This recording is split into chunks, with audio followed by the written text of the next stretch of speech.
അങ്ങനെ വീണ്ടും ഒരു തിങ്കളാഴ്ച രാവിലെ. നല്ല മടിയുണ്ട്, പുതച്ചു മൂടി കിടന്നുറങ്ങണമെന്ന് ആഗ്രഹം ഉണ്ടായിരുന്നു. എന്നിട്ടും എങ്ങനെയൊക്കെയോ മടിയെ മാറ്റി പതുക്കെ എണീറ്റു. കുറച്ച് സമയം ജനലിനടുത്ത് പോയി നിന്ന് വെറുതെ പുറത്തോട്ട് നോക്കി നിന്നു.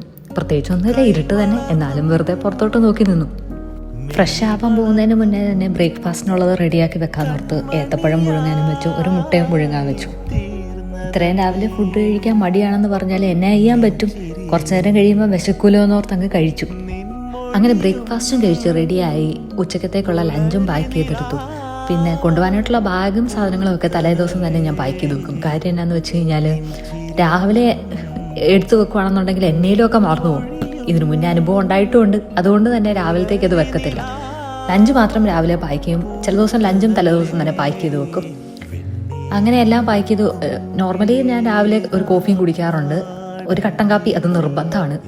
പക്ഷേ ഇന്ന് ഓഫീസിൽ ചെന്നിട്ട് കുടിക്കാമെന്ന് ഓർത്തു കാപ്പി എടുത്തുകൊണ്ട് ഓഫീസിലോട്ട് പോയി. അങ്ങനെ ഓഫീസിൽ പോയിറങ്ങി. റോഡിലൂടെ പോകുമ്പോൾ ഉള്ള കാഴ്ച കാണുന്നതും അതുപോലെ തന്നെ ഞാൻ എപ്പോഴും പാട്ട് വെച്ചിട്ടായിരിക്കും പോകുന്നത്. അങ്ങനെ പാട്ടും കേട്ട് പോകുന്നത് നല്ലൊരു റിലാക്സേഷൻ തരും.